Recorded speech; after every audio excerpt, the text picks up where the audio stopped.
करें स्टार्ट।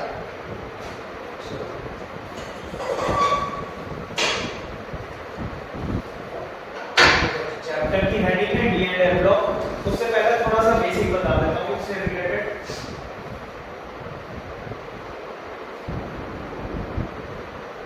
थोड़ा फास्ट बताऊंगा, जहां समझ में आए मुझे बता देना, है ना। देखो, सबसे पहले हमें पीरियोडिक टेबल की रिक्वायरमेंट क्यों पड़ी थी? पीरियोडिक टेबल की रिक्वायरमेंट इसलिए पड़ी थी, जिस तरह से हम लोग घर में वार्डरोब वगैरह यूज करते हैं, उधर बहुत सारे हो जाते हैं, उनको जमाने के लिए डिवाइड भी कर लेते हैं, बच्चों के कपड़े अलग होंगे, बड़े हो गए अलग होंगे। इस तरह से हमारे अब तक वैल्यूड एलिमेंट बहुत सारे हो चुके थे, उनको रखने के लिए एक टेबल की जरूरत पड़ी। इसलिए सबसे पहले एक साइंटिस्ट आया जिसे बोलते हैं डॉबिनियन, जिसने तीन एलिमेंट के क्या करे, ग्रुप बनाना चालू करे थे, उनको रखना स्टार्ट करा था। उसने क्या करा था, जनरली फर्स्ट एलिमेंट और सेकंड एलिमेंट का एवरेज लेके फर्स्ट और थर्ड एलिमेंट का एवरेज लिया था, जिससे उसने वेट निकाला था सेकंड एलिमेंट का। इस तरह से उसने क्या करे, कॉम्बिनेशंस बनाए थे, तीन एलिमेंट के ग्रुप बनाना चालू करे। इसलिए इसने अपनी थ्योरी का नाम क्या दिया था, डॉबिनियन ट्रायड्स। जैसे एग्जांपल ले लेते हैं क्लोरीन, ब्रोमीन और आयोडीन। इसने क्या करा था, क्लोरीन का आयोडीन का वेट लिया था, जो कि लगभग अगर एवरेज ले तो किसके वेट के बराबर आता है, ब्रोमीन के बराबर। और भी ऐसे बहुत ट्राइडेट्स हैं। अब जैसे ये है पोटेशियम और ये है लिथियम। लिथियम और पोटेशियम का अगर मैं वेट लूं तो लगभग वेट निकल के आता है किसका, सोडियम का निकल के आता है। ऐसे इसने ट्राइड लिए थे बहुत सारे। जैसे एक एग्जांपल भी ले लेते हैं, इसका वेट है अराउंड कितना, 40 के करीब लेते हैं, और इसका वेट है अराउंड 6 के आसपास। एटॉमिक नंबर कितना होता है, 3 होता है, और इसका कितना होता है, 19। तो 19 जस्ट अबव 38 39 के आसपास इसका वेट होता है। अगर मैं देखो एटॉमिक वेट की बात करूं, कितना हुआ, 46 डिवाइडेड बाय 2, तो ऑलमोस्ट किसका वेट निकल के आ गया, एटॉमिक वेट ऑफ सोडियम। इस तरह से इसने ग्रुप बनाना चालू करे, इनको क्या बोलते हैं, डॉबिनियन ट्रायड। फर्स्ट टाइम किसी ने सोचा था कि ऐसे ग्रुप्स बना के एलिमेंट्स के रखे जाने चाहिए। सेकंड, इसी के बाद आया था Newlands law of octet. Law of octet, इसने क्या करा था, एलिमेंट्स को अरेंज करा था according to the musical rules. कुछ एलिमेंट्स थे जो डिस्कवर्ड नहीं होते, जैसे हाइड्रोजन था, उस टाइम पे अनसर्टेन थी उसकी पोजीशन। उसके बाद आता है हीलियम। हीलियम क्या है, हमारा इनर्ट गैस है, डिस्कवर ही नहीं हुआ था उस टाइम पे। तो एलिमेंट कहां से स्टार्ट हुए थे, lithium, beryllium, boron, carbon, nitrogen, oxygen, अब फ्लोरीन। फिर दोबारा कौन सा था, नियोन था, ये भी डिस्कवर नहीं हुआ था, गैसियस एलिमेंट है, 1840 में आता है। फिर नियोन के बाद बात करूं तो sodium, magnesium, aluminium, silicon, phosphorus. Phosphorus के बाद क्या आता है, सल्फर। सल्फर के बाद क्लोरीन। फिर क्लोरीन के बाद दोबारा आर्गन, ये डिस्कवर नहीं हुआ था। आर्गन के बाद पोटेशियम, कैल्शियम। यानी ये एलिमेंट्स हैं जो डिस्कवर्ड हुए थे, और इन एलिमेंट्स को यूलैंड ने क्या करा था, उनके एटॉमिक वेट के अकॉर्डिंग रखना चालू करे। तो इसने ये देखा था एवरी 8th एलिमेंट है same physical and chemical properties, जिसको उसने किसमें रख दिया था, एक ग्रुप में, इस तरीके से। तो इसने भी अपनी law up to the atomic number अगर मैं बोलूं तो 20 तक निकाला था। कैल्शियम का एटॉमिक नंबर कितना है, 20। इस तरह से इसने एलिमेंट रखना चालू करे। एटलीस्ट ये ट्रायड था, ट्रायड से ऊपर बढ़ा। ऐसा में एलिमेंट्स को इस तरह से रखना चालू करा। तो इसने ये देखा था हर 8th एलिमेंट की, यानी फर्स्ट एलिमेंट है, फिर 8th एलिमेंट, यानी 7 एक सीरीज में, फिर 7 है, हर 8th एलिमेंट की प्रॉपर्टीज क्या है, सेम, इस लॉ के अकॉर्डिंग। सेकंड लॉ था ये, जल्दी से नोट करो फिर आगे बढ़ेंगे। बेसिक्स में नोट कर लेना, ये तुम्हारे बहुत काम आएगा D and F law. Basics में लिख देते हैं, और बेसिक्स बेसिकली किसका है, इनऑर्गेनिक।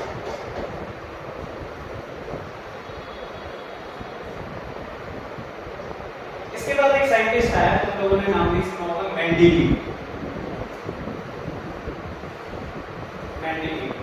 जिसने सबसे पहले एक टर्म इसने इंट्रोड्यूस करी जिसका नाम था पीरियोडिक टेबल। पीरियोडिक टेबल की कौन सी चीज थी? Old form of periodic table, old form of periodic table. इसने सबसे पहले एलिमेंट्स को अरेंज करा किसके अकॉर्डिंग? उनके एटॉमिक वेट के अकॉर्डिंग। ऐसे तो ये काम ऑक्टेव ने चालू कर दिया था, लेकिन इसने बताया था पूरी एक टेबल जनरेट करी थी जिसमें एलिमेंट्स को किसके अकॉर्डिंग रखा था? एलिमेंट आर अरेंज्ड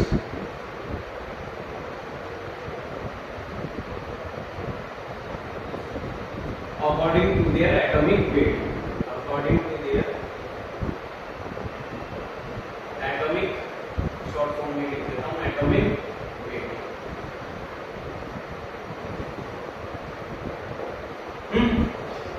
इसने टोटल कितने ग्रुप बनाए थे अगर मैं बात करूं? इस तरीके से इसने 8 ग्रुप बनाए।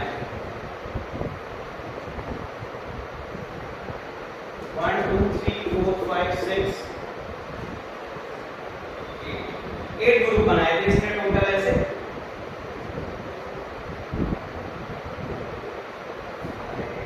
6 7 और 8। हर एक ग्रुप 2 पार्ट में डिवाइड था, ए बी, इस तरीके से। इसने टोटल एलिमेंट जो अरेंज करे थे अपनी पीरियोडिक टेबल में एटॉमिक वेट के according, total number of element कितने थे? 16। इसने जो ए और बी को डिवाइड करा था वो नाम दिया था पेनल्टीमेट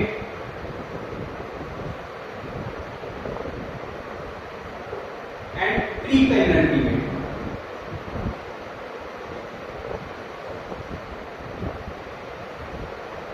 पेनल्टीमेट और प्री पेनल्टीमेट नाम दिया था। एलिमेंट्स को अरेंज करा था, लगभग 3 एलिमेंट थे एक एक ग्रुप। इस तरीके से एलिमेंट्स को अरेंज करा था। सबसे पहले इसे मेंडेलीव ने पीरियोडिक टेबल को क्या बोलता है? इंट्रोड्यूस करा था। उसका नाम क्या था? Old form of periodic table बोल सकते हैं, या फिर periodic table in which elements are arranged according to their atomic weight. Total number of element discover कितने थे? 63 एलिमेंट्स थे।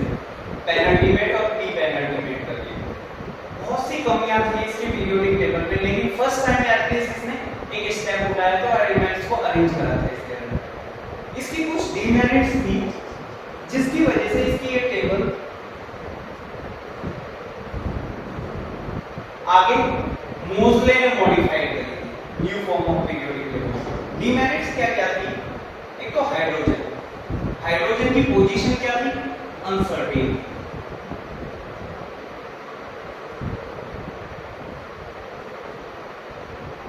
हाइड्रोजन की पोजीशन अनसर्टेन थी। कुछ एलिमेंट्स थे जिनको उनके एटॉमिक वेट के अकॉर्डिंग नहीं रखा गया था, जैसे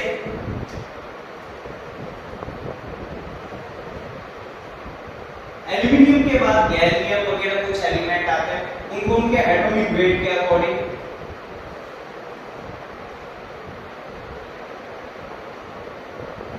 जर्मेनियम एटॉमिक वेट के अकॉर्डिंग अरेंज नहीं करा था इसकी पीरियोडिक टेबल में। पोजीशन फॉर यानी वैकेंट पोजीशन जो थी, पोजीशन फॉर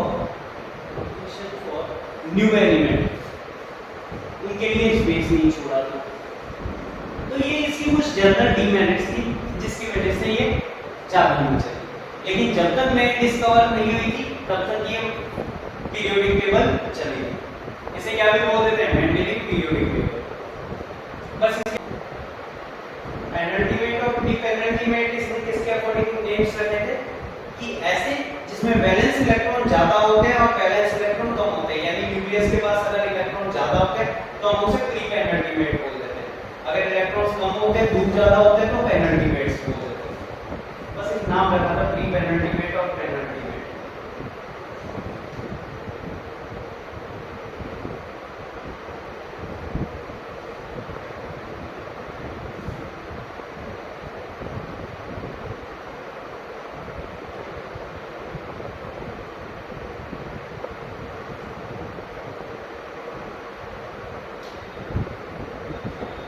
जब भी हम ग्रुप्स की बात करते हैं तो ग्रुप्स में कहां पे कहां मूवमेंट होता है, top to bottom.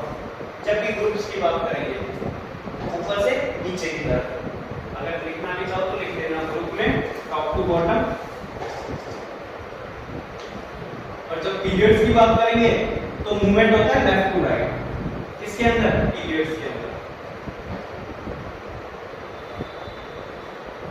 Left to right.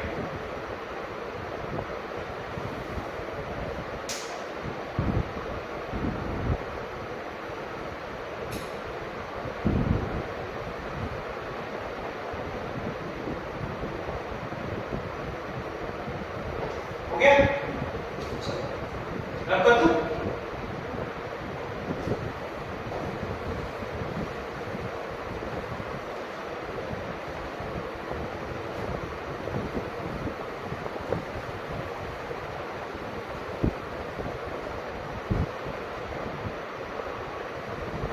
अब आती है new form of periodic table. New form of periodic table किसने दी थी, मॉसले ने, जिसमें एलिमेंट्स को अरेंज करा था किसके अकॉर्डिंग, उनके एटॉमिक नंबर के अकॉर्डिंग। इसलिए तुमसे बोल रहा हूं कि एटॉमिक नंबर एटलीस्ट तुम लोगों को ऑटोमेटिकली लर्न होनी चाहिए।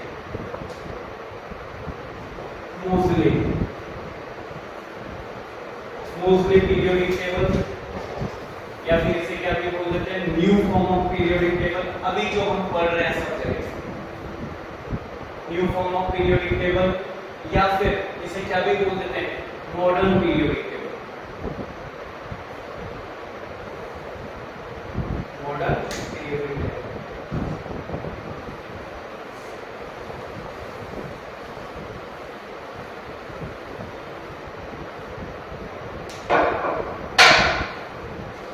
मॉडर्न पीरियोडिक टेबल देखो, सबसे पहले इसकी जनरल प्रॉपर्टीज बता देता हूं। एलिमेंट्स को किसके अरेंज करा था, एलिमेंट को इसने अरेंज करा था according to their atomic number.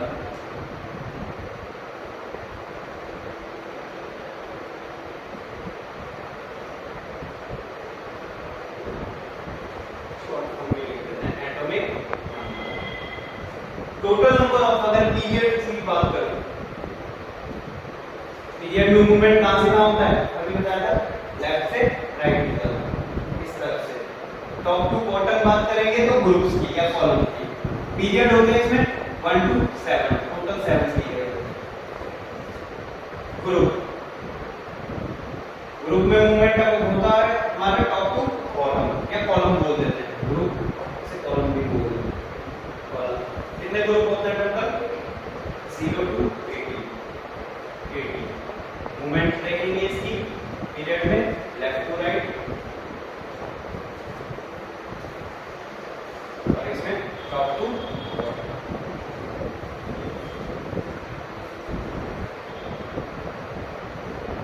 Top to bottom. Total number of block, block कितने होते हैं, ब्लॉक होते हैं 4। कौन कौन से, एस, पी, डी और एफ, टोटल 4 होंगे, एस, पी, डी, एफ। इस पीरियोडिक टेबल में इसने सारे जितने भी एलिमेंट डिस्कवर करे थे, अराउंड कितने एलिमेंट इसने इसमें इंट्रोड्यूस कर दिए थे, total number of element 180। 180 out of 180 94 naturally occurring element है, naturally occurring elements.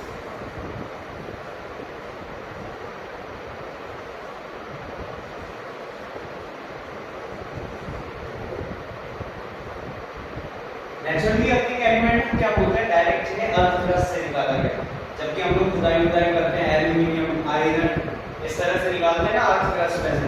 Even crude oil, earth crust में से जो कच्चा क्रूड ऑयल निकलता है, तुम्हारे पहले चैप्टर था 11th में भी, मेटलर्जी हो गया था 11th में। हां 11th में, लेकिन लास्ट ईयर 11th में ना जब भी हटा दिया था, उससे पहले टर्म वाइज चल रहा था, टर्म 1 टर्म 2, उस टाइम हटा दिया था उसको। बहुत अच्छा चैप्टर है।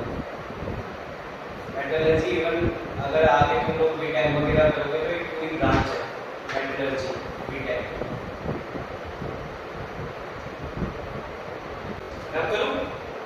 अब एक थोड़ा सा फ्रेमवर्क देख लेते हैं पीरियोडिक टेबल का, जो हम आगे चलते कहां यूज में लेंगे, डी एंड एफ ब्लॉक।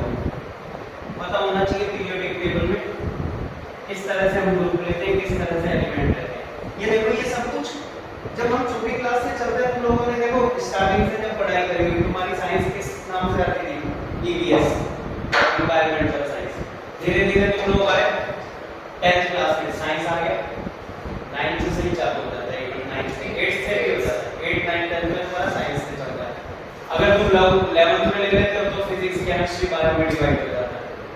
तो देख लो टॉपिक वही रहते हैं हम लोगों के, एटम के बारे में तो स्ट्रक्चर ऑफ एटम चल रहा है, 11th में भी तुम लोगों का चैप्टर था एटॉमिक स्ट्रक्चर हो गया, इसमें भी तुम लोगों का एक चैप्टर था इवन ये एटम के बारे में जिसमें बात करते हैं, 12th में भी डी एंड एफ ब्लॉक आ जाता है, वही एटम का मॉडिफाइड फॉर्म आ जाती है। उधर से चलते हैं तो पीरियोडिक टेबल चलती आती है, ऑर्गेनिक चलती आती है, टॉपिक के नेम सेम रहेंगे लेकिन वो क्या एक्सपेंड हो जाता है, वही टॉपिक सेम टॉपिक। अब देखो पीरियोडिक टेबल का अगर फ्रेमवर्क लेंगे, ये बता दिया था शायद मैंने थोड़ा सा, है ना।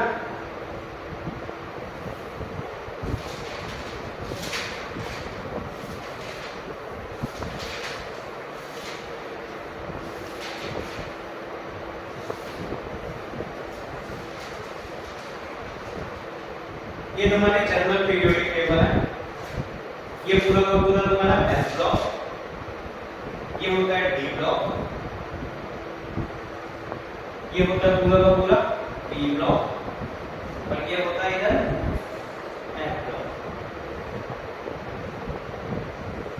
4 ब्लॉक हो गए। टोटल नंबर ऑफ एलिमेंट इसमें कितने अरेंज है, 180। तो जो लास्ट पीरियड होता है ना हमारा, इसमें हमारे न्यू एलिमेंट्स के लिए स्पेस रखा होगा। ये लगभग पी ब्लॉक का जो नीचे वाला ग्रुप होता है ना, ये खाली रहता है, ये पूरा का पूरा period group. Total number of periods हमारे कितने होंगे, कितने थे, 1 2 3 4 5 6 7।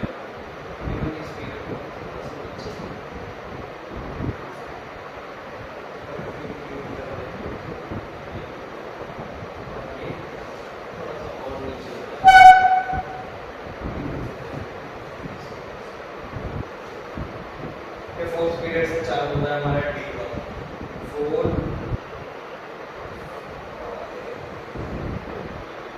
5 6 7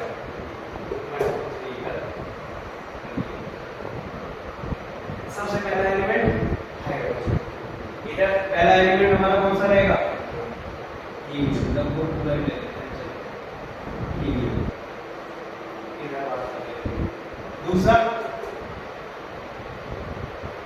हीलियम के बाद क्या आता है, लिथियम, बेरिलियम, फिर बोरॉन,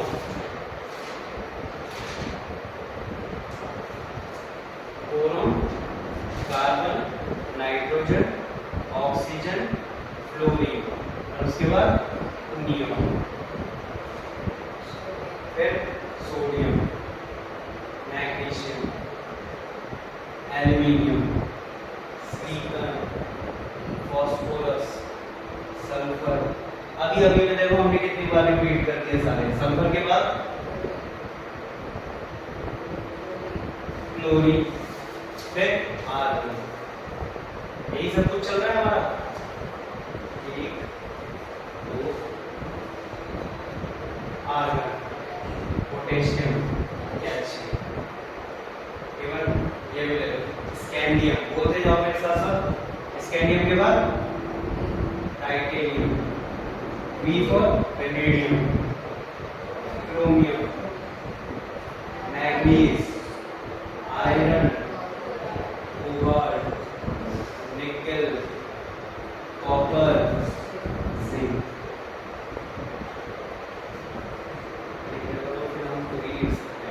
एटलीस्ट तुम लोगों को यहाँ तक तो लर्न होना चाहिए ये सारे के सारे तुम्हारे। ये फ्रेमवर्क तैयार कर दिया हमने लगभग पूरा, किसके लिए, पूरा का पूरा हमने तैयार कर दिया ताकि डी ब्लॉक का काम में आ जाए। अब देखो फर्स्ट ग्रुप पीरियड हो गए हमारे 7, ये 7 पीरियड्स हो गए।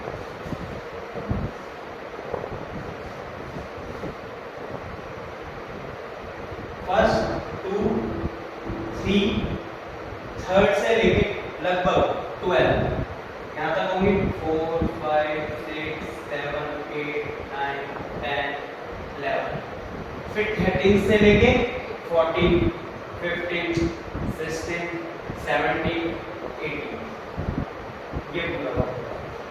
इधर एफ ब्लॉक जिसमें हम बोलते थे ये हमारी कौन सी सीरीज रहती है, लैंथेनाइड सीरीज, और ये एक्टिनॉइड्स एक्टिनाइड सीरीज बोलते थे। हम इन्हीं के बारे में आगे डिटेल में पढ़ेंगे, ये वाला डी ब्लॉक और ये एफ ब्लॉक जो अभी पढ़ेंगे आगे। तो ये है हमारी मॉडर्न पीरियोडिक टेबल जिसे हम बोल सकते हैं new form of periodic table और मोजलेस पीरियोडिक टेबल। कभी-कभी पूछ लेता है एमसीक्यू में पूछ लेता है न्यू पीरियोडिक टेबल किसने दी थी, old form of periodic table किसने दी थी, नंबर ऑफ ब्लॉक कितने होते हैं, एलिमेंट्स कितने होते हैं, पीरियड्स कितने होते हैं, ग्रुप कितने होते हैं। तो ये सारी चीजें यहां से निकल के आती है। आ रहा है समझ में? अब देखो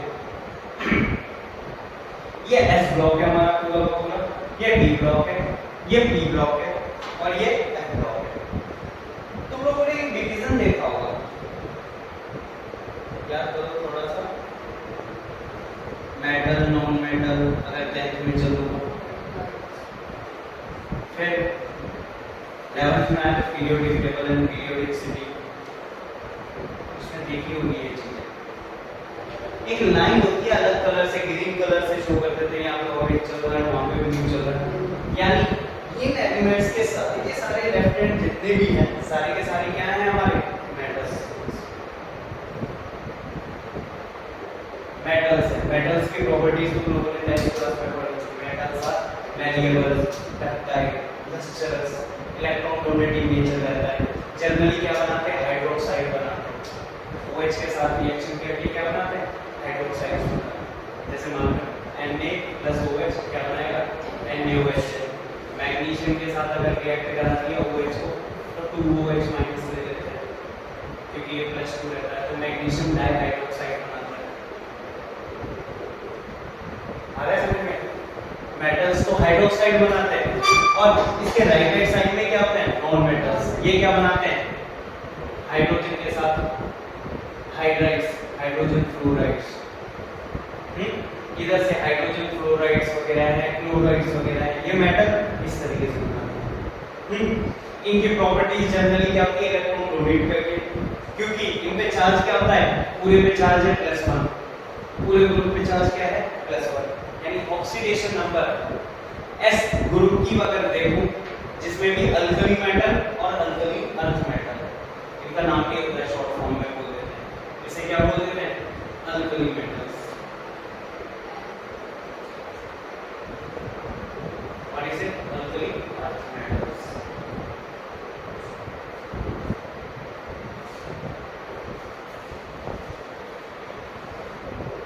अल्कली मेटल्स हो गया, अल्कली अर्थ मेटल हो गया। पूरे अल्कली मेटल्स जिनकी भी बात करूंगा, कभी-कभी ये क्वेश्चन पूछ लेता है, अल्कली मेटल्स कितने पीरियड्स में प्रेजेंट होते हैं,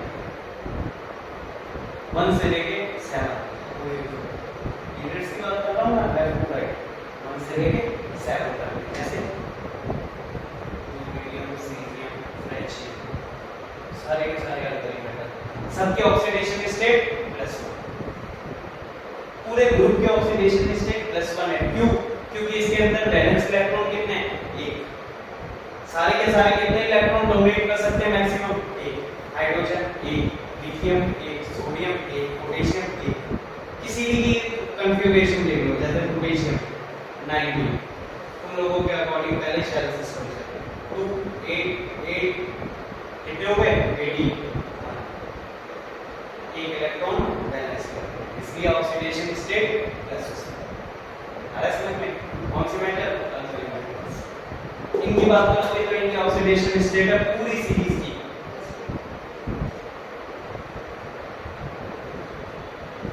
शॉर्ट फॉर्म में याद रखिए बेटा, मांगे कार सेंट्रो बात करो। पूरी की पूरी सीरीज की बात करूंगा अल्कली अर्थ मेटल की +2 मैक्सिमम कितने इलेक्ट्रॉन रोटेट कर सकता है? तो जैसे मैग्नीशियम की ले लो 2 8 बैलेंस इलेक्ट्रॉन 2, इसलिए कितने रोटेट कर सकते हैं मैक्सिमम? अपने आप को कैसा बनाना चाहता है ये? अपने पीरियड का लास्ट एलिमेंट जैसा है। क्यों? ये फुली स्टेबल्ड होते हैं, अरे इनर्ट एलिमेंट भी बोलते हैं। क्रिप्टॉन, ज़ीनॉन, किसकी? इनकी वैलेंसी बोले तो इनकी 0 है, इसलिए 0 ग्रुप एलिमेंट। किसी के साथ बॉन्ड बनाना पसंद नहीं कर सकते, अकेले रहना पसंद करते हैं, जैसे कुछ बच्चे होते हैं अकेला, मैं अकेला। हाँ, किसी के साथ बॉन्ड नहीं बनाएंगे, अपने आप में स्टेबल है, इनर्ट होते हैं। इसे इनर्ट का मतलब रिएक्ट नहीं करते किसी से। तो हर एलिमेंट अपने आप को इनका जैसा बनाना चाहता है। अगर उसके पास एक इलेक्ट्रॉन फालतू है तो एक इलेक्ट्रॉन लेके हीलियम जैसा बनाना चाहता है। लिथियम है 3 इलेक्ट्रॉन है, एक इलेक्ट्रॉन डोनेट करके अपने आप को हीलियम जैसा बना देगा, इस तरीके से बनाना चाहता है। आ रहा है समझ में? तो इस तरीके से हमारे पीरियड्स चलते हैं। एक छोटा सा फ्रेमवर्क अपनी कॉपी में बना हुआ है।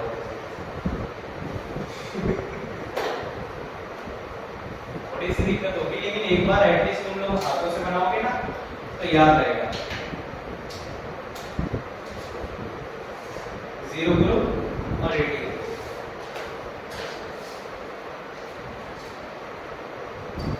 कॉपी का चलो कोई नहीं। ये हमारे लिए क्या हो गए? मेटल्स हो गए। ये वाला पोर्शन जो मेटलॉइड के इधर है, ये सारे के सारे क्या होंगे? Non metals. और ये वाला जो पोर्शन है ये हमारे लिए मेटलॉइड्स।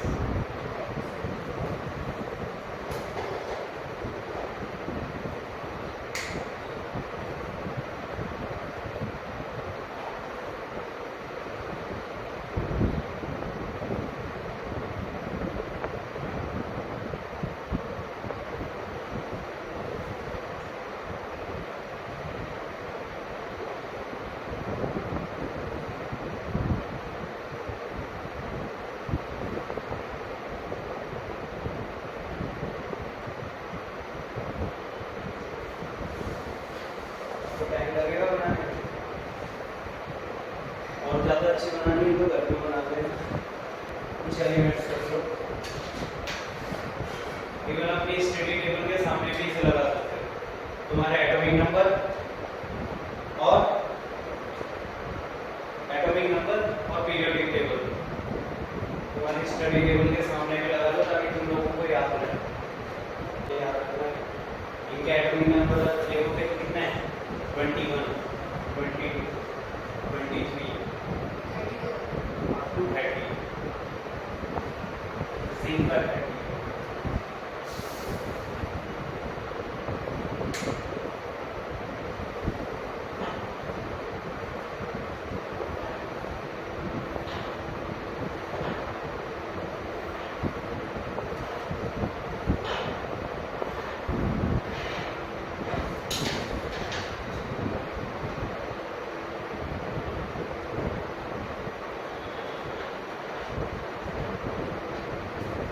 मेटल की और जनरल प्रॉपर्टीज होती हैं हमारी। Metal is a good conductor of heat and electricity both of these, क्योंकि इसमें क्या होता है? फ्लो ऑफ करंट होता है due to presence of free electron, higher melting and boiling points. Non metals ज्यादातर मतलब क्या रहते हैं? लिक्विड रहते हैं या गैसेस रहते हैं? हमारा एक ही मेटल ऐसा है जो कि लिक्विड रहता है, कौन सा? मर्क्यूरी। इधर आता है लास्ट में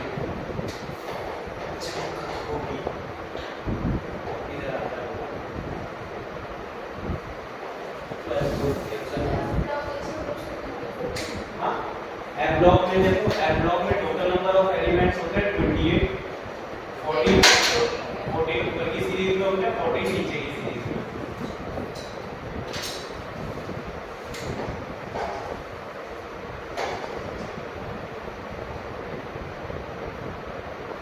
एस ब्लॉक में टोटल लगभग एलिमेंट देखोगे तो एस ब्लॉक में कितने हैं? अराउंड 7 और 6 13 एलिमेंट। डी ब्लॉक के अंदर देखोगे तो 40 एलिमेंट अप्रॉक्स। पी ब्लॉक के अंदर थोड़े से कम रहते हैं। अगर बात करूं तो मैं 1 2 3 4 5 30 31 के बाद नीचे अप टू 30 करीब रहते हैं एलिमेंट, क्योंकि न्यूली डिस्कवर्ड एलिमेंट उसके नीचे आते हैं। एफ ब्लॉक का फिक्स है 28 एलिमेंट।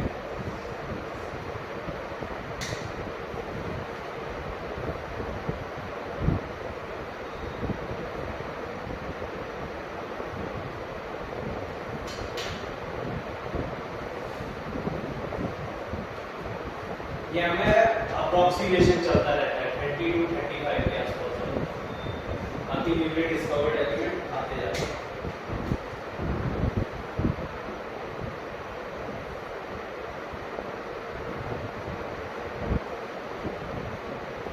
बढ़े आगे, और इसमें कोई डाउट हो तो पूछ लो, क्योंकि ये तुम्हारा क्या है, बेसिक फ्रेमवर्क है पूरी इनऑर्गेनिक केमिस्ट्री का। इंपॉर्टेंट तो देखो, इंपॉर्टेंट तो एटलीस्ट में एटॉमिक नंबर, पीरियोडिक टेबल तो वैसे तो पूरी इंपॉर्टेंट है, लर्न पूरी नहीं करनी। एटॉमिक नंबर तो मैं 30 तक याद होने चाहिए, बाकी तो अभी इसकी प्रॉपर्टीज भी देखेंगे, क्योंकि जो तुम्हारा 11th वाला पोर्शन था पीरियोडिक टेबल वाला, वो इतना ही था। दूसरा पार्ट था उसको periodic table and periodicity. Periodicity का मतलब क्या बोल देते हैं, gradual change along the period और डाउन द रूट, क्या चेंजेस होते हैं वो देखेंगे। बाकी हो गया, रब कर दूं, देखो काम की चीजें देख लेते हैं, बाकी चीजें मैं रब कर दूं। ये हमने नोट कर लिया, मेटल वगैरह, ये एलिमेंट नोट कर लिए, चलो ये हटा देते हैं। बाकी ये मेटल की प्रॉपर्टीज हैं, ये हटा देते हैं। एक ब्लॉक को ले लेते हैं, alkali earth metals, oxidation number हमने नोट कर लिए, ये भी हटा देते हैं। ब्लॉक हमें बताइए, डी ब्लॉक, ये भी हटा देते हैं। डी ब्लॉक नॉन मेटल्स वगैरह, मेटल्स वगैरह। अब बात करेंगे पीरियोडिसिटी।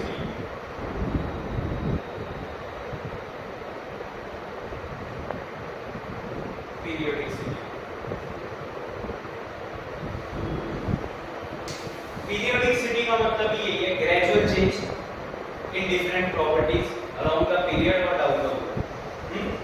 हम जब पीरियड्स में मूव करेंगे तो कुछ प्रॉपर्टीज चेंज होंगी, ग्रुप में मूव करेंगे तो कुछ प्रॉपर्टीज चेंज होती है। अब जैसे सबसे पहले जनरल प्रॉपर्टीज, एटॉमिक साइज की बात करें, उसमें भी हम बात करेंगे एटॉमिक साइज की डी एंड एफ ब्लॉक में। अभी मैं एटॉमिक साइज की बात करूंगा तो पूरी पीरियोडिक टेबल में बात करूंगा।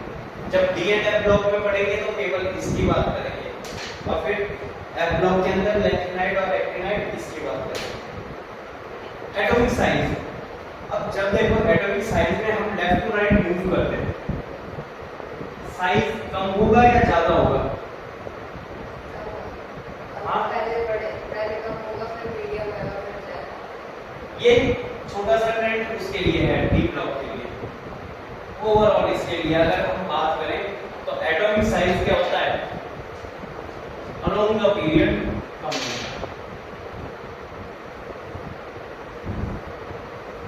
है एटॉमिक साइज। रीजन देखो, एटम का क्या होता है, एक प्रॉपर्टी होती है इलेक्ट्रॉन डोनेट करने की। एटम कभी इलेक्ट्रॉन इजीली डोनेट कर पाएगा जब उसके वैलेंस इलेक्ट्रॉन का न्यूक्लियस से डिस्टेंस कैसा होगा, मैक्सिमम। तभी हम इस आउटर मोस्ट इलेक्ट्रॉन इजीली क्या कर पाएंगे, एलिमिनेट कर पाएंगे या हटा पाएंगे। इसलिए मैक्सिमम साइज होता है पीरियड के अंदर के सब मेटल्स का, और धीरे धीरे ये साइज क्या होता है, नॉन मेटल्स का कम होता है, मिनिमम साइज हो जाता है हमारे 0 और 18 साइज कम होता जाएगा। यानी एटॉमिक साइज क्या होता है, लेफ्ट टू राइट जब हम जाते हैं तो क्या होता है, डिक्रीज एटॉमिक साइज। तो प्रॉपर्टीज लिख सकते हो पीरियोडिक टेबल में। पीरियोडिसिटी छोटी सी डेफिनेशन लिख लो, पीरियोडिसिटी। हाँ, बाकी घर जाके और एलिमेंट डालना चाहो तो डाल दो। पीरियोडिसिटी के अंदर डेफिनेशन लिखना है ना, छोटी सी, gradual change in properties, gradual change in properties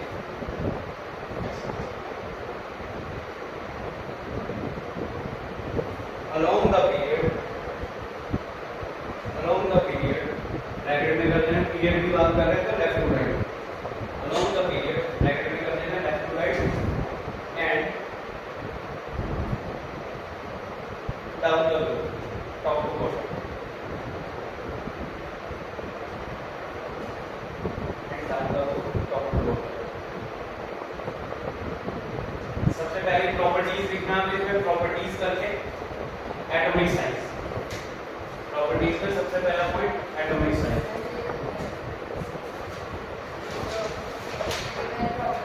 मैं जनरल दिखा रहा हूँ अभी पीरियोडिक टेबल को डी ब्लॉक जो डी ब्लॉक किया है स्पेशली कराएंगे तब की बात है। अभी जनरल प्रॉपर्टीज है, तुम्हें ट्रेंड पता होना चाहिए जनरल पीरियोडिक टेबल का। सबसे पहले प्रॉपर्टी एटॉमिक साइज। ये छोटा सा डायग्राम बनाते हैं, याद रहेगा। यहाँ पे हम लिख सकते हैं ये मेटल्स है, ये हमारे नॉन मेटल्स हैं।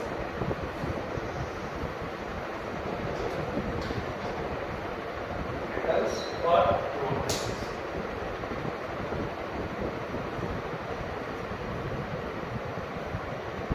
हो गया। अब देखो, तुम लोगों ने नाम सुना होगा अपने 11th में पीरियोडिसिटी के अंदर 3 एनर्जी पढ़ी होगी। आयनाइजेशन एनर्जी, जिसे हम आयनाइजेशन पोटेंशियल भी बोलते हैं। दूसरा है इलेक्ट्रॉन गेन थेरेपी। तीसरा है इलेक्ट्रॉन नेगेटिविटी। सबसे पहले ले लेते हैं एटॉमिक साइज के बाद दूसरी प्रॉपर्टी। एटॉमिक साइज चलो तुम्हें पीरियड में तो बता दिया मैंने, लेफ्ट टू राइट जाते हैं डिक्रीज होती है। टॉप टू बॉटम में क्या होगा, बढ़ेगा या घटेगा? टॉप टू बॉटम ये इधर पीरियोडिक टेबल पे देखें, जब एटॉमिक नंबर बढ़ रहा है तो हम केवल मेटल में ही आए तो क्या होगा, धीरे धीरे साइज इंक्रीज होगा।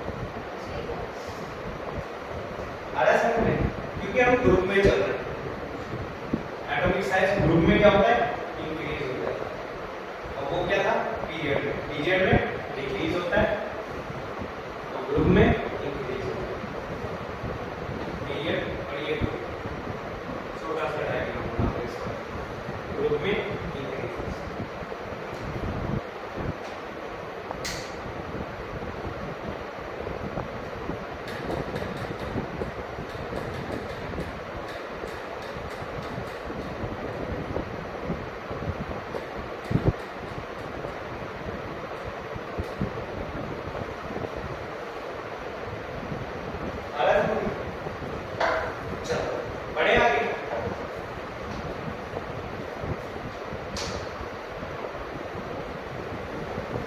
इसी प्रॉपर्टीज में एक हेडिंग डाल दो, आयनाइजेशन एनर्जी। हाँ इसी के साथ, जैसे एटॉमिक साइज था पहली प्रॉपर्टी, दूसरी प्रॉपर्टी आयनाइजेशन एनर्जी। कोई बात करेंगे, ये सब चीजें इसलिए यूज कर रहा हूँ क्योंकि ये चैप्टर में यूज होंगे डीएनए ब्लॉक में। आयनाइजेशन एनर्जी शॉर्ट फॉर्म में लिख देते हैं इसे, आयनाइजेशन पोटेंशियल भी बोलते हैं।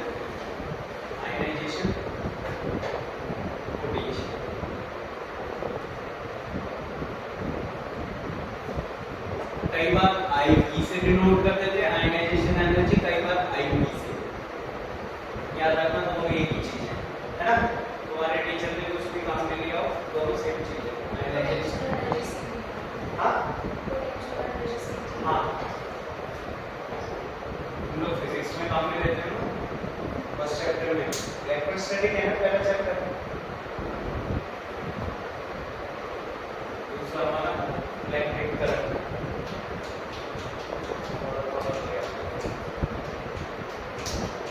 आयनाइजेशन एनर्जी और आयनाइजेशन पोटेंशियल। देखो इसको वैसे एक्सप्लेन करो, कोई भी हमारा एटम होता है,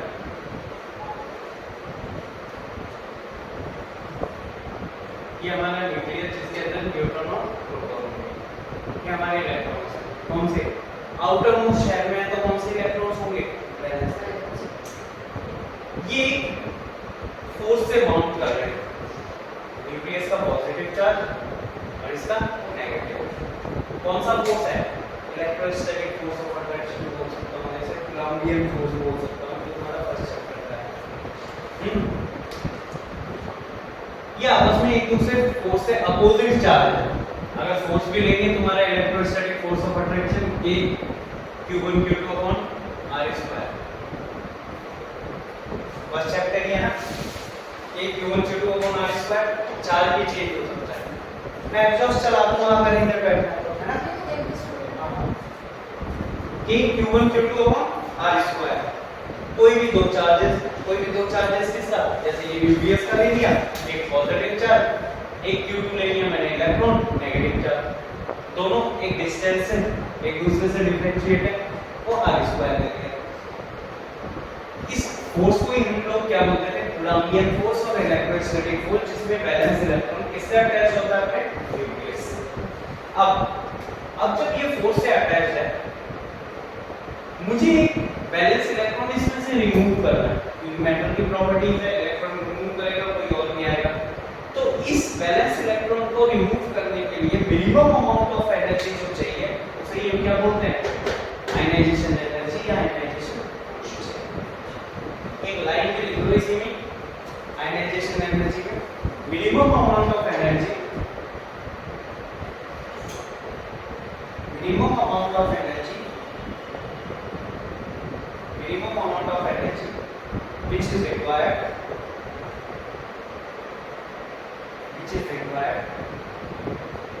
to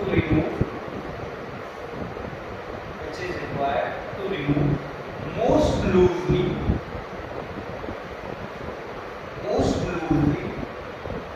attached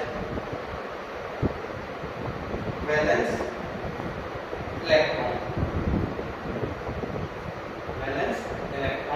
from valence shell।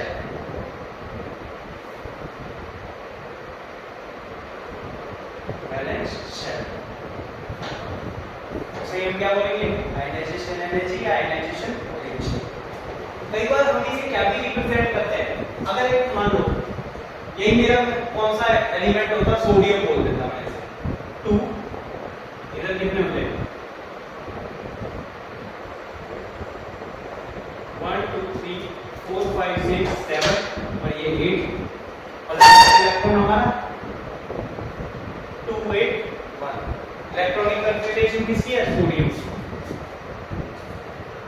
2 8 1, अरे 2 8 1। यानी इस इलेक्ट्रॉन को रिमूव करने के लिए इसके वैलेंस शेल्स में जितनी एनर्जी चाहिए उसे बोलती है हमने आयनाइजेशन एनर्जी और आयनाइजेशन पोटेंशियल। इसको मैं डिनोट करता हूं IP1 से या IE1 से। अरे ये होती है हमारी आयनाइजेशन एनर्जी। अगर मान लो मेरे पास इसकी जगह कोई और एलिमेंट होता, इसकी जगह अगर मेरे पास मैग्नीशियम होता, इलेक्ट्रॉनिक कन्फिगरेशन 2 8 2 इलेक्ट्रॉन, एक इलेक्ट्रॉन मैंने रिमूव कर दिया, इसको किस में कन्वर्ट कर दिया, मैग्नीशियम प्लस एक इलेक्ट्रॉन उड़ा दिया। यहाँ पे जो एनर्जी लगी वो क्या लगी, IP1 आयनाइजेशन पोटेंशियल फर्स्ट है। दूसरा एक और इलेक्ट्रॉन रिमूव करेंगे तो इसमें क्या कन्वर्ट हो जाएगा, Mg+2। इधर जो एनर्जी लगेगी IP2। अब मेरे को एक चीज बताओ, पहली वाली एनर्जी ज्यादा होगी या ये वाली एनर्जी ज्यादा होगी, इलेक्ट्रॉन रिमूव करने के लिए पहली वाली या बाद वाली, देख लो तुम लोग डिसाइड करो। पीरियोडिक टेबल रिमूव कर दूं ताकि आपको समझ में आए। फिर दूसरी बात, और सोचो आराम से सोचो। पहला इलेक्ट्रॉन निकाला मैंने इसमें से, एटम में से, फर्स्ट आयनाइजेशन एनर्जी। दूसरा इलेक्ट्रॉन निकाला, सेकंड आयनाइजेशन एनर्जी। अब आयनाइजेशन एनर्जी की अगर मैं बात कर रहा हूं या आयनाइजेशन पोटेंशियल की बात कर रहा हूं, कौन सी आयनाइजेशन एनर्जी ज्यादा है,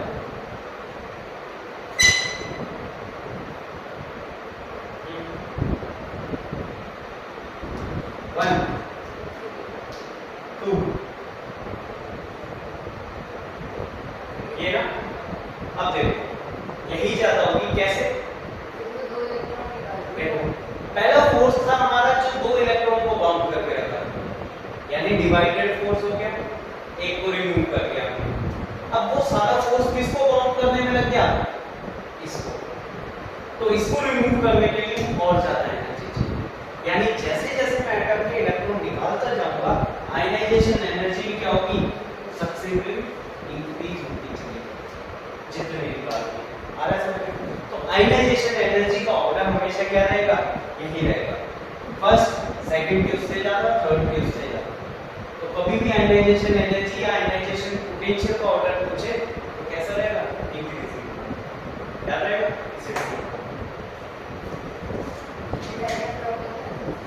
कर लो करना है। मैग्नीशियम के लिए 2 आयनाइजेशन एनर्जी हो गई, सोडियम के लिए 1 हो गई।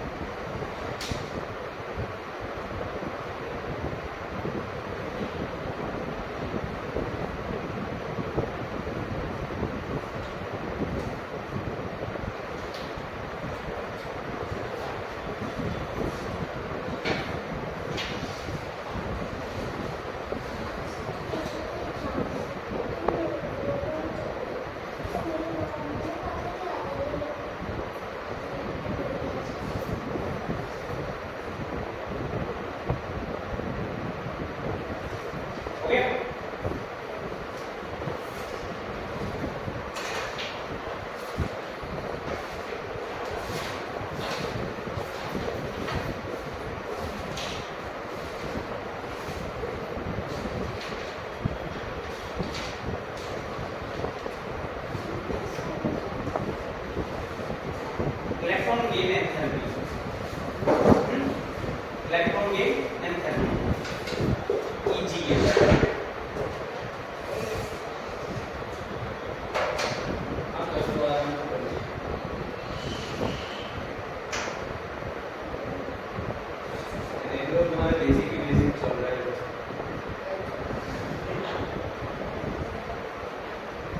लेकिन अब दिक्कत नहीं होगी तो मैं DNF का पढ़ यही चीजें मैं दोबारा सारा रिपीट करूंगा, लेकिन किसमें? K20 cross section.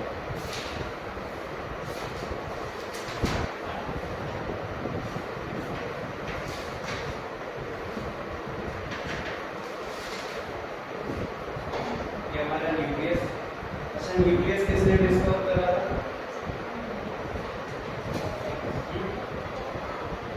याद है कुछ? हमारे पास मैथ है पाए साइंटिस्ट ने डिस्कवर करा रॉबर्ट हूक। केमिस्ट्री है। सेल का न्यूक्लियस किसने डिस्कवर करा था? बायो वाले का बोल दो चाहे इसी वाले का बोल दो, अलग है। ये वाला रॉबर्ट ब्राउन है, बायो वाला। यानी इसकी बेसिक यूनिट ऑफ टाइप बोलूं तो क्या होती है? हमारी सेल होती है। और केमिस्ट्री में बात करें स्मॉलेस्ट अनडिविजिबल पार्टिकल हमारा एटम हो गया। तो एटम का न्यूक्लियस किसने डिस्कवर करा था? ये केमिस्ट्री वाले। रदरफोर्ड का नाम सुना है? हाँ, रदरफोर्ड ने, याद रखना। कौन सा एक्सपेरिमेंट था हमारा? एटॉमिक स्ट्रक्चर 11th का chapter, second. Gold leaf experiment याद आ रहा है? अल्फा स्कैटरिंग एक्सपेरिमेंट से एक डायग्राम था जिसमें अल्फा बीम, हाँ, स्कैटरिंग ऑफ लाइट से अल्फा बीम डालते हैं हम लोग गोल्ड कॉइल के ऊपर, उसमें से इलेक्ट्रॉन निकलते, केवल एक टकरा के वापस आता है। एक एलिमेंट की वजह से या एक रेज की वजह से इसने ये बताया था कि सेंटर में कहीं एक गोल्ड पार्टिकल है एटम के, जिसे इसने नाम दिया आगे चल के न्यूक्लियस। आ रहा है समझ में? तो कहीं भी कॉपी के ऊपर नीचे लिखो, nucleus of atom discovered by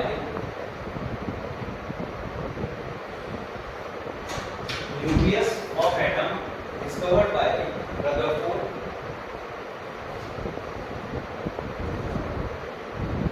Rutherford.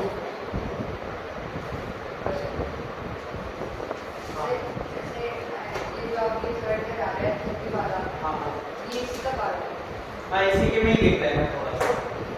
By Rutherford through gold leaf experiment या alpha scattering experiment, GLE form में भी बोल देते हैं, GLE गोल्ड लीफ एक्सपेरिमेंट। और क्या भी बोल देते हैं? Alpha scattering experiment.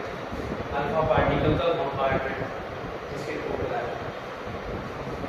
चलो, बात चल रही थी इलेक्ट्रॉन गेन एंथैल्पी की, इसकी बात करें। इलेक्ट्रॉन गेन एंथैल्पी से देखो वर्ड से समझ में आ रहा होगा, इलेक्ट्रॉन गेन एंथैल्पी।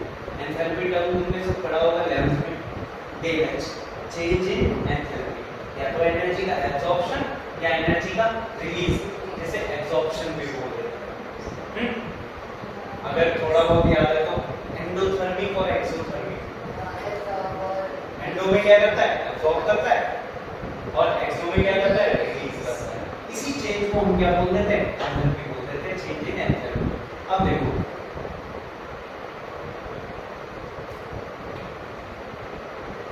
मैं ले लेता हूं ऑक्सीजन। ऑक्सीजन का अगर एटॉमिक नंबर देखें तो कितना होता है, 826।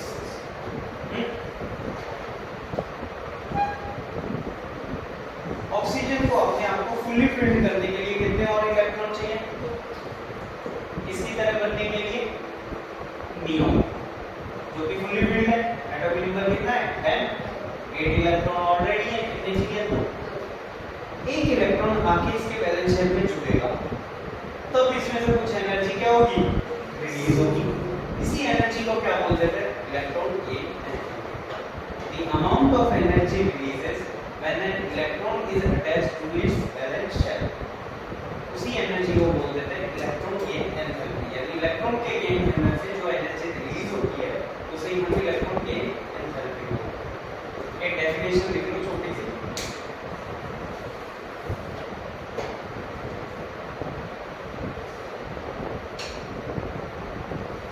The amount of energy releases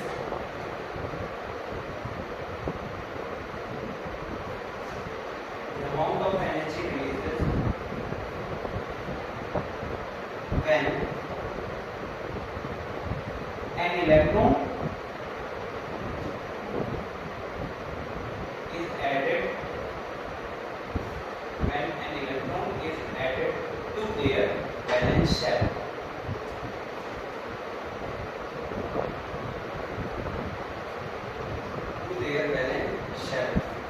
इसी को क्या बोल रहे हैं हम, इलेक्ट्रॉन गेन एंथैल्पी।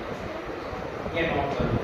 जैसे ऑक्सीजन कन्वर्ट हुआ किसके अंदर, इलेक्ट्रॉन गेन एंथैल्पी 1 बोल देता हूँ। इधर से काम हुआ, पहले तो इसमें कन्वर्ट होता है O माइनस, फिर दूसरी लेके O minus, electron gain enthalpy. या फिर इसे एक और वर्ड बोल देते हैं, electron affinity, EA1 EA2। Order वही रहेगा, EA2 हमेशा क्या रहेगी, ज्यादा रहेगी किससे, EA1 से। ये डायग्राम ये दोनों नोट कर लो ऐसे।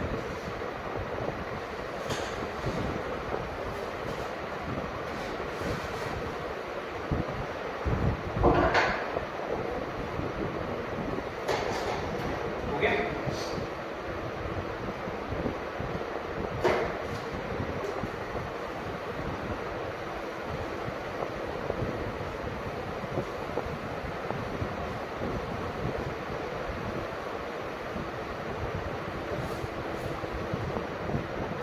थर्ड एनालिसिस बात करूं मैं,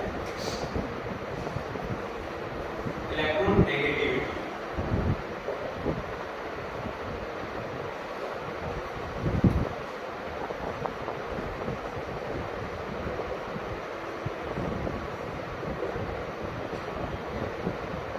इसे बोल देते हैं force of attraction, force of attraction of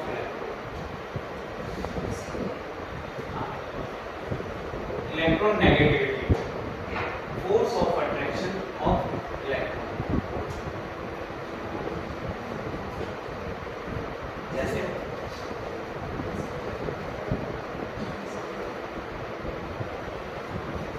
ये हमारा फ्लोरीन,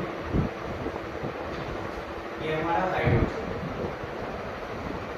ये तो न्यूक्लियस है, 2 इलेक्ट्रॉन इधर और 7 इधर, 3 4 5 6 7 2 7 1 एक।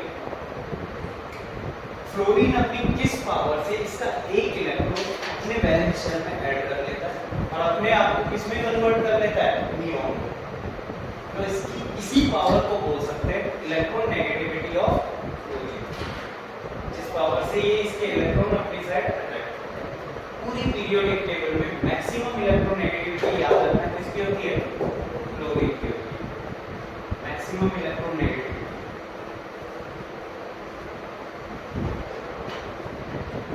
अपने पास होता है, उसके इलेक्ट्रॉन छिपके बाहर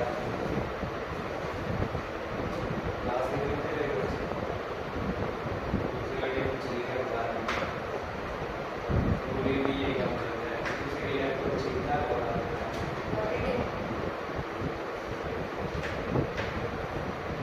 मैक्सिमम इलेक्ट्रोनेगेटिव पूरी पीरियोडिक टेबल में कौन है? क्लोरीन। और इसमें मैं दूसरे वर्ड से बोल सकता हूँ most oxidising element.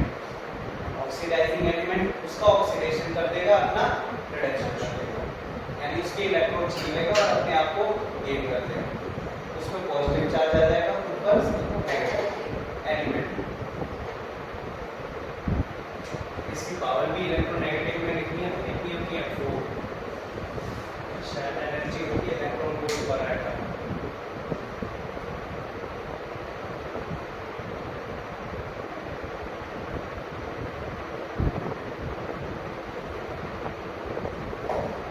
Okay,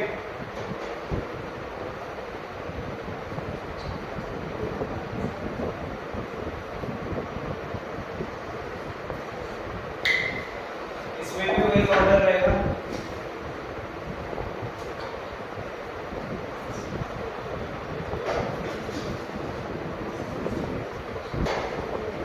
successive order. इसको भी नोट कर लेते हैं।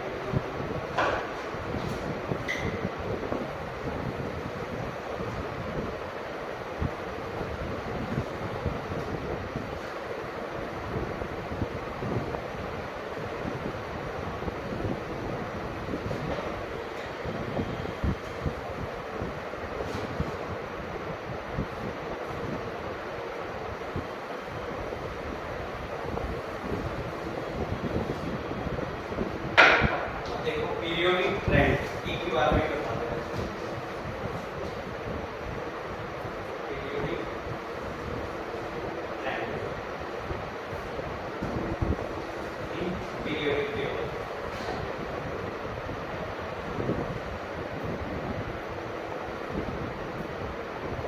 यहाँ से हम बात करेंगे left to right.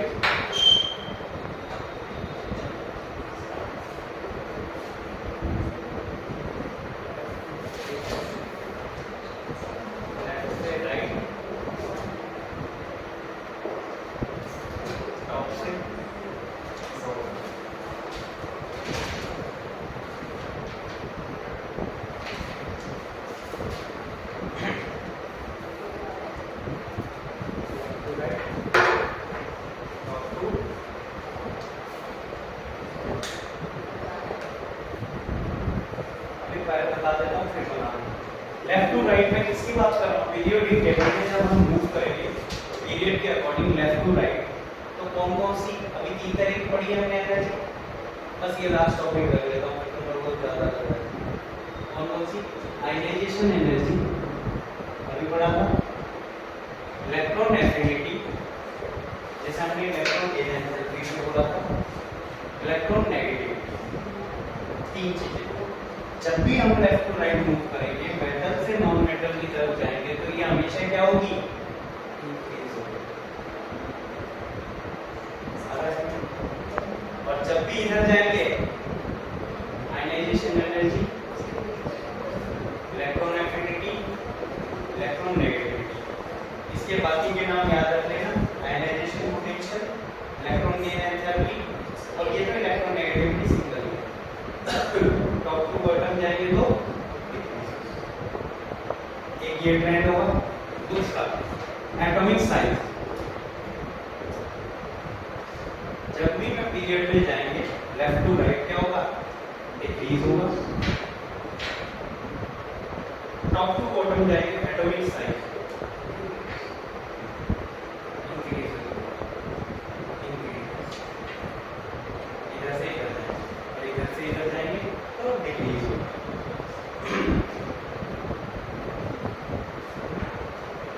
Oxidation number generally, चलो ऑक्सीडेशन नंबर को ट्रेंड में नहीं डेंसिटी। डेंसिटी का फॉर्मूला क्या होता है? Mass by volume.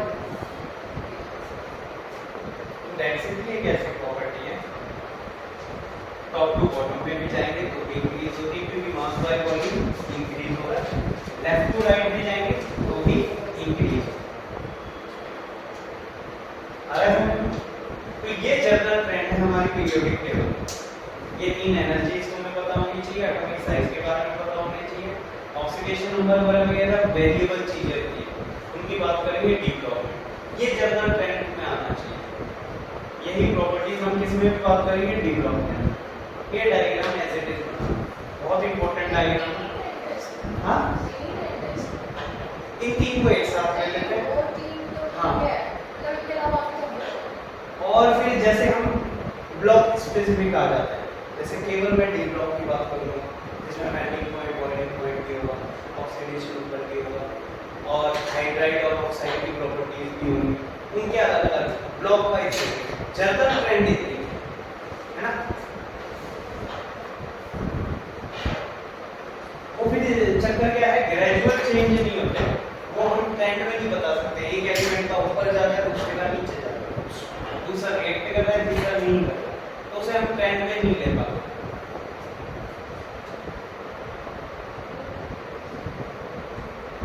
ये ऐसी प्रॉपर्टीज है या तो कंटीन्यूअसली